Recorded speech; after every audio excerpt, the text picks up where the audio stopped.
Burns. Sullivan making a very long run behind Dawson. That's for McAdam. And squeezed in by Crainie. And that's an amazing opening goal. Danny Crainie delighted Jim Stewart disconsolate. So 90 seconds on the clock and Celtic with their first full attack go in front. Hello and welcome to a very special episode of Four Terms in a Podcast. Delighted to say we're joined by an ex-Celtic player. We're joined by Danny Crainie. Danny, thanks very much for coming on. How are you doing? It's my pleasure. Thank you very much for inviting me on today. So we're just going to have a chat about Danny's career, his time at Celtic and his time playing with the current Celtic manager. So we'll get to all that in due course. So Danny, thanks very much for coming on. This all kind of happened. Big coincidence. Met you doing the Gallagate and the Brilliant Lynches when your brother was doing a bit of a DJ sets. Aye. And here we are. So I think the last time I seen you, I was maybe had a bit more alcohol in my system. So it's good to catch up sober.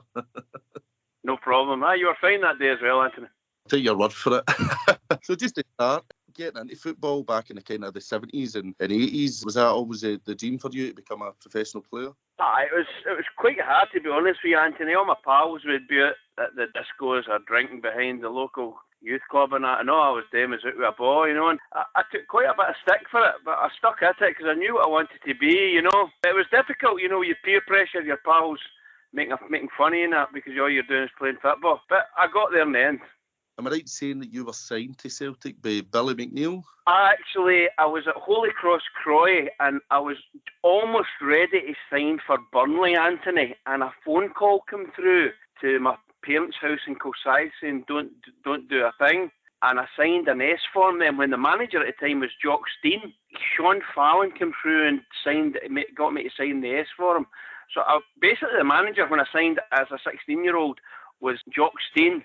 When I signed profession terms as a 17-year-old, 18-year-old, it was Big Billy. He was the manager. Well, that's two icons of the club, the greatest ever manager and the greatest ever captain. So no pressure signing for them. What was it like, obviously, interacting with these guys? Obviously, when kind of 10 years earlier, it had been that they were the Lisbon Lions. I know you hear it all the time, Anthony, people saying they went and watched Celtic since they were 4. And I actually did go and watch Celtic when I was 4. I went all over the world with my dad, home, away. If we couldn't get to away games because of the journey or whatever, we went and watched the Quality Street kids at Celtic Park. You know, there'd be 5,000 and 6,000 there watching Dalglish, McGrain, Macari. So I knew about the club and I was brought up with the values of the club and what the club stood for an early age. So it wasn't that I was confident, but I wasn't as if I was going into a club I knew nothing about, you know. I knew the expectations and what it meant for a club to be winning trophies on a regular basis. So it didn't faze me with it being big-headed. You know, that's where I wanted to be. I guess that's the right attitude because you're going into a club that probably had a lot of good strikers at the time. I read up a bit on you and I know that you won the Daily Express 5-a-side tournament at Wembley. Is that right? That was quite a big gig at the time, and I know a lot of your listeners will know about that, but it was at the time they sent us down. They wanted a team for Scotland and they sent down a team of Waynes, basically. The only one that was Peter Latchford came with as the goalkeeper. It was myself, Charlie Nick, Wally McStay, John Weir and Big Wally Garner. We just went down to make up the numbers, Anthony, and we get through to the final to play against Southampton, who had Kevin Keegan in the team. You know what I mean? It was a big thing at the time. It was on Sports Night, BBC One. I've still got it in VHS, and it was a big thing to win it. We beat teams like, first round we beat Watford, then we beat Ipswich with Alan Brazil and that, and we then beat Man United with Lou Macari playing and Brian Robson, and then we beat Southampton in the final. And they had Keegan, who's England's captain at the time, playing. And I must admit, before I'd done a bit of research, I'd never heard it myself. But it sounds it's no longer running, Anthony. But at the time, it was quite a prestigious event. The English clubs sent the big guns to win it, and we had a team of 17-year-olds and come up the road with the trophy. Did you feel at the time that was probably going to kickstart your career because you'd went down there kind of? I'll tell you what it did do, Anthony. It showed that we weren't scared to play against these big names, and the way we played at Celtic Reserve, it was all 1 and 2 touch. So in this tight arena, down at the Wembley Arena, we played 1 and 2 touch, and these teams couldn't live with us. So I think even like Bill McNeill watching it and us winning it maybe said to them, maybe these guys are ready quicker than I thought they would be, because as I said, we were playing against what was the English First Division, and it's the Premiership players that played every week, and we were teaching them a lesson. And then I think your first, was it in February '82, you get kind of your first chance through quite a few bad injuries we had to the team at the time. Is that right in saying that? I first got into the team, Anthony, when I got my run in the team, it was because of injuries. Charlie Nicholas had broke his leg, Frank McGarvey had broke his leg, David Proven had an injury. So Big Billy was forced to promote from the reserves, My first 2 games, I come on as a sub against Partick Thistle at Celtic Park. We were getting beat 2-0 and we end up drawing 2 each, but still drawing against Partick Thistle at Celtic Park. No great. And then my second game, come on against Hibs with 20 minutes to go, and we were 1-0 down, and I set Frank McGarvey up in the last minute just for a tap-in, and he flashed it over the bar. So I thought, this isn't right. My first 2 games, 2 draws. But then my third game, we went down to Paisley, and we beat St Mirren 6-2. And some of the goals, I know you guys are a lot younger, but some of the goals that day in the 6-2 game were unbelievable. 1-2 touch all the way up the pitch. Danny McGrain, Tommy Burns, George McCluskey, I was actually talking to George at the weekend, funnily enough. He was slagging my hair, and then I quickly reminded him that he's... That was the exact same. I'd read up, obviously, about the doing that you had given St Mirren as well. Just somebody you mentioned, obviously, playing with Danny McGrain. I've spoke to a lot of players that played with him, the likes of Brian McClare as well, who says he was just phenomenal. I'll say more than phenomenal. Anthony, MD asks me, I don't have to hesitate, who was the best player you played with? It's Danny McGrain by a country mile. And I'll tell you how good Danny was, Anthony. Some people remember it. When I scored my goal against Rangers in 86 seconds, I played against Sandy Jardine that day. And Sandy Jardine taught me a lesson. I learned so much from Sandy Jardine, how to play against a good defender. Now, Sandy played right back for Rangers and Danny played right back for Celtic. Danny went and played left back for the Scottish national team so that Sandy could play right back. That's how good Danny McGrain was. Everybody I've spoke to about him just says world class, the best right back in the world in his day. And some of the bits I play, obviously I love Street 86 is one. I always remember the kind of one touch play and that goal. Up the right there, yeah. Just I was going to ask, what was it like to score against them? That must have been a kind of a dream come true. I'm sure everybody listening would have done anything to score against Rangers. It was great, Anthony, but I always prided myself on how I played, and I don't think I played particularly well that day, but I'm probably being a wee bit harsh myself. We won 2-1, and it was a big marker for going on to win the league, As I said, 86 seconds, but the ball just trundled over the line, but who cares, it was in there, and Tam McAdam got the second. I think big Derek Johnson scored the last 15 minutes to make it a nervy ending, but we got the 3 points and another victory against them, Can't beat beating them. never get tired of that. Also, then, a second half hat-trick when Alan Ruff was in goal as well, who would have been the Scotland keeper at the time. So you obviously come into the team and just hit the ground running and played a massive part as winning the league in that season. I think if I look back, I think it was 9 or 10 games, Anthony, and I scored 7 goals. Aberdeen were tail and didn't give us a minute's peace. So a lot of people say to me I played a big part in it, and I'm proud of what I've done. I've got my league winners medal at home and a wee glass case on the wall. It's a proper gold medal, no like the big cinch ones they get nowadays. And they only gave them out to 14 players in the squad, so it takes the pride of place in my house, and nobody will ever take that away from me, Also read as well, we went up to Tannadice, needing a draw for the title, but lost 3-0. Obviously, we did manage to go over the line against St Mirren, I think, the week later. But when something like that happens, do nerves start to creep in, or was it a case of just regroup and go again? Again, Anthony, I know you're a lot younger, but see the final game of the season. Aberdeen were playing you-know-who, Rangers at Pittodrie, and had to win by 5 clear goals. And we had to either lose or draw at St Mirren. At Celtic Park at half-time it was 0-0, and they announced the score at Pittodrie, and it was 4-0 to Aberdeen at half-time. Jesus, that's quite similar to 86 when Hearts played Dundee and we were 4-0 up at St Mirren. It's kind of a really similar situation.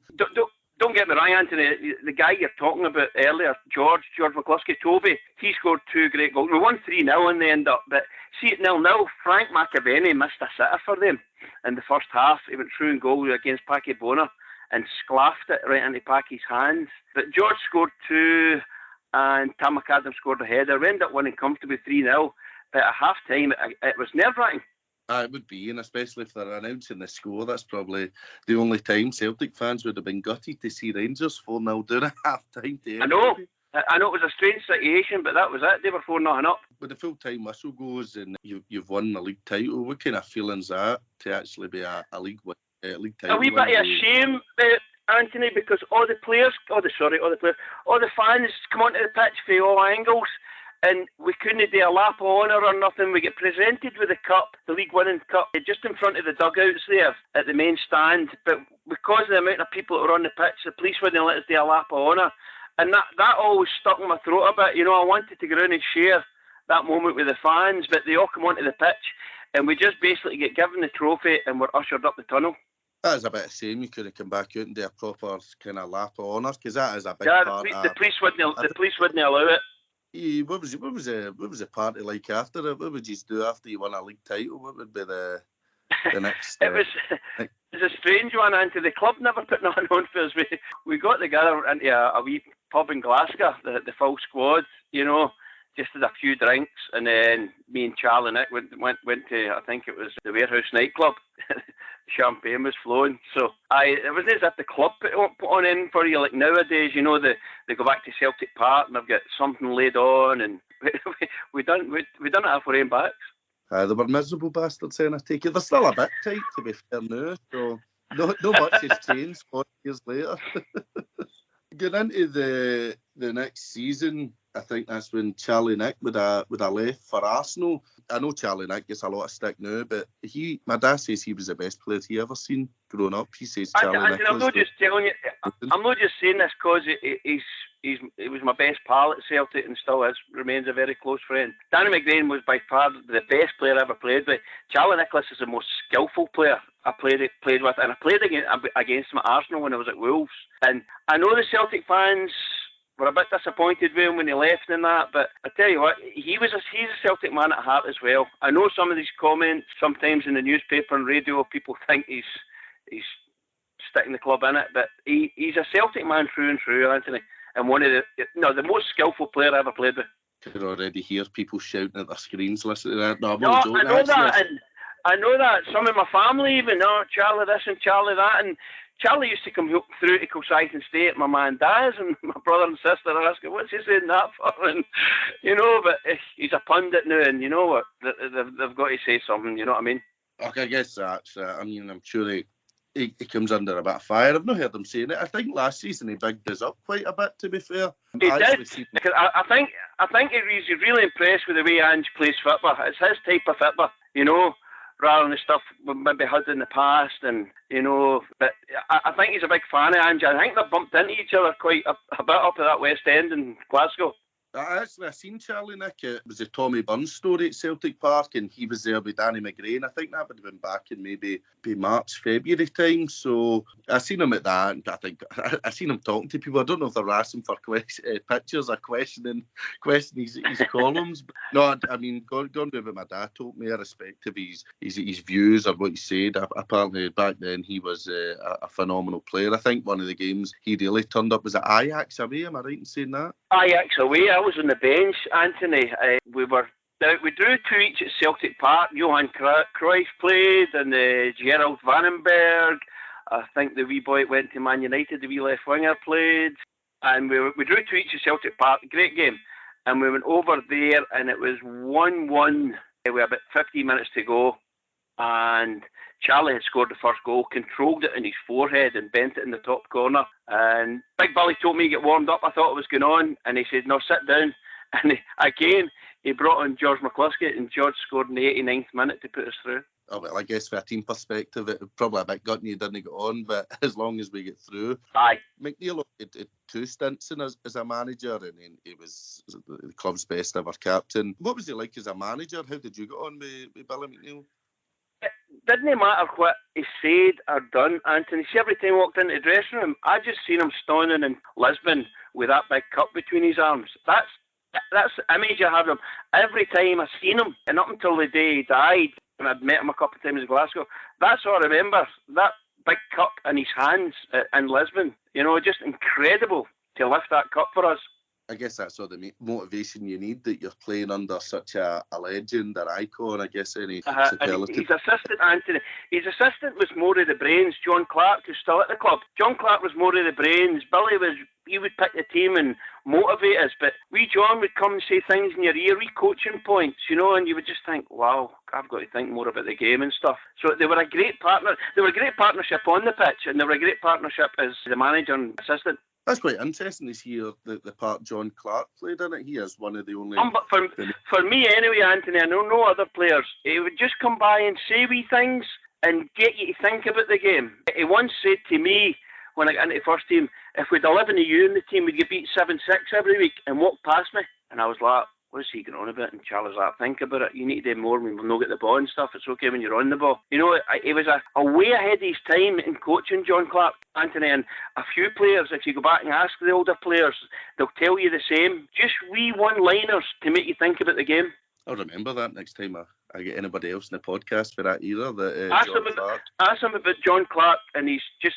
No, about in the training field, shouting this and shouting that, just saying certain wee points to you at half time, at full time, or before a game, and unbelievably get you thinking about the game and what you were doing. Just to kind of go into the 82-83 season, I kind of jumped to when Charlie Nicholas left. I know you didn't get much playing time during that season after you contributed to winning the league due to kind of McGarvey and Nicholas kind of finding form. Was that difficult for you, or was it more a... It was really difficult, Anthony, but you've got to look and see what's in front of you, you know. And we went to Canada on a pre-season tour, and I was by far... Charlie was still struggling about his injury. Frank McGarvey was a wee bit overweight, so was George. And I was scoring the goals in the pre-season tour in Canada. And Big Billy took me aside and says, you're my number one striker. And I remember it got in my head a wee bit, Anthony, and thought, I'm in here. And the season started, and he didn't play me as his number one striker. So it was difficult.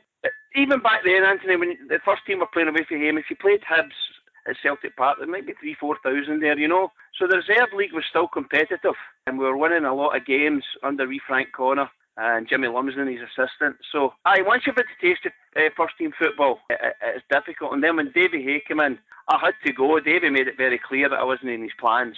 So McClare came in, and then you basically left after that then? Well, Brian came in. Brian was the first to come in, and I've no problems with that, Anthony. I don't know if Brian will remember his first game. It was a Glasgow Cup tie at Firhill. We beat Partick Thistle 2-1. Scorers, Crainie and McClare. And I thought, we've got a wee chance of a partnership here. And then Billy's next signing was Jim Melrose.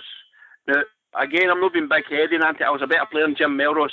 But Billy McNeill played quite a few quid for him for Coventry or something. So it was Brian and Jim Melrose who became the front two. As I was saying, it was a reserve game against Aberdeen at Celtic Park. We drew 2-2 with a decent crowd there, and the Wolves manager was up watching Davy Moyes and went away raving about myself. So when I had a chance to go to Wolves, I had to go. And in fairness to Davy Hay, he got me a few quid out of the move. He lied about my wages and stuff and other stuff I was getting, which I wasn't getting at Celtic. So Davy was honest with me, told me I wouldn't be on his team, but he got me a few quid out of the game. Fair enough. I mean, if the manager wants to go another way, I guess he can't really do much. How would you sum up your time at Celtic? You've played for your boyhood club. I wish it had been longer, Anthony, but as I said, scored against them, won a league winners medal. You know, I think I played about 32 games for Celtic, scored 10 goals, which isn't bad, although I would have loved to have stayed longer and played longer. You've got to go and play first team football. And for somebody growing up, and his father taking him to the game since he was 3-4 and playing for Celtic, you know, for me it didn't matter if it was one game or 100 games. I represented the club, and a club that I still go and watch, and all my family are season book holders, you know.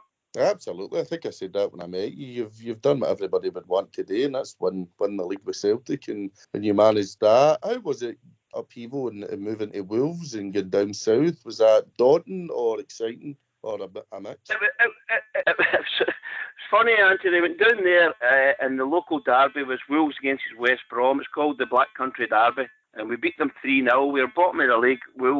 West Brom were midway up the table, and it was in match of the day. And I get interviewed after it, and they says, "How did you find it? How did you enjoy playing in front of 40,000?" I said, "Try playing in front of 70,000, Celtic and Rangers." You know what I mean? And they were like, "What?" It was like Scottish football didn't exist down there, you know. And you were telling them the time I played against Celtic Rangers at Celtic Park, there was at least 65, 70,000 there. Although the crowd of Leeds given out as 52,000, there were still the kids getting lifted over and all that. So after playing with Celtic and going to Wolves, although the Wolves are a big club, nothing fazed me down there. And we were playing against the Liverpools and the Man Uniteds, and you know, we got relegated, but it was a great time down there, Anthony. I know you had quite a few different clubs as well. You're kind of, obviously we'll get to Australia, but you'd played in Ireland and also played for Dundee and Kilmarnock as well. Yeah. Was there any club outside Celtic that was maybe your favourite experience? Well, Tommy Burns took me from Airdrie to Kilmarnock, and that was a great experience again. We get promoted for the First Division to the Premier League, and just being back under Tommy, who'd been my teammate, who'd been a friend, who's now my coach. Good times at Kilmarnock as well. Again, George was there. George and Tommy were a double act, so George was there at Kilmarnock. So I really enjoyed Kilmarnock. Good family club, and then obviously Tommy get prized away to Celtic again. I've never heard anybody say a bad word about Tommy Burns. I'm always kind of fascinated about stories about me. Someday I would love to have interviewed, unfortunately. What a football player, Anthony. But when I'm talking about Danny being the best player and Charlie being the most skillful, Tommy Burns, the funniest guy I have ever been in MD's company. Honestly, he just lifted, no matter what the mood, Tommy would lift the dressing room every time with some of his one-liners or jokes or stories. Just a special, special man, Anthony. I've heard countless stories about him. I know he's the reason Brian McClare was then named Chalky.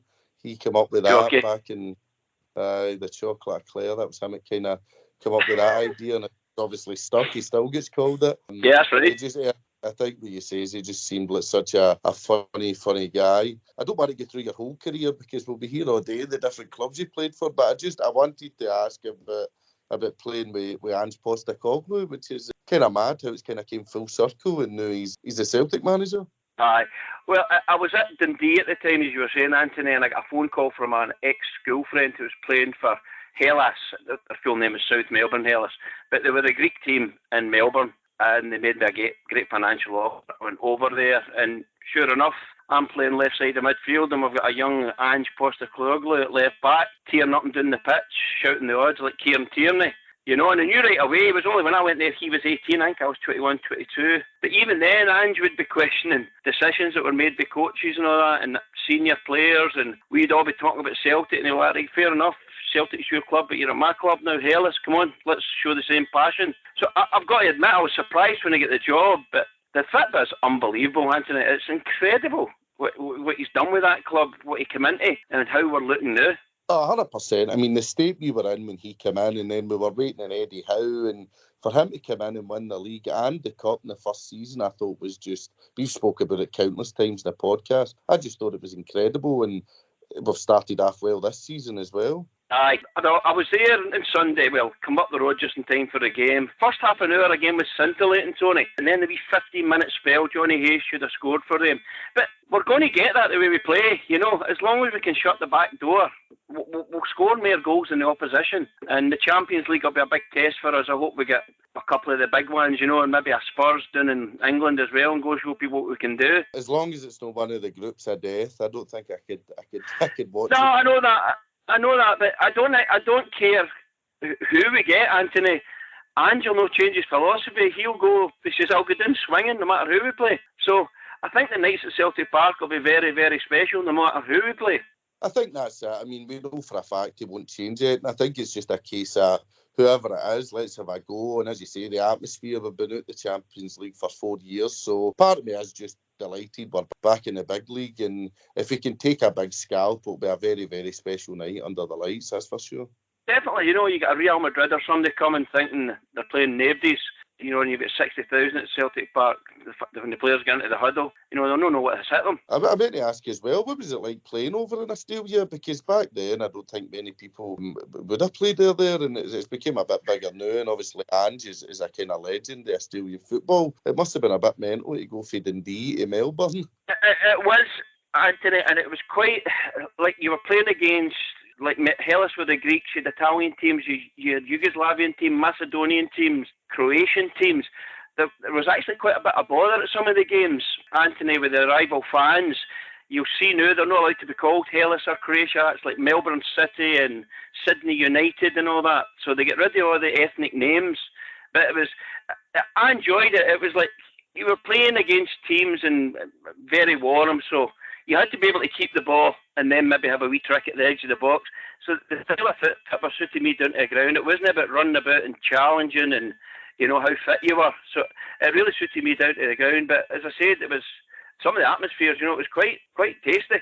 I guess you would have been in good stead for that, having played in the Celtic v Rangers games at that point.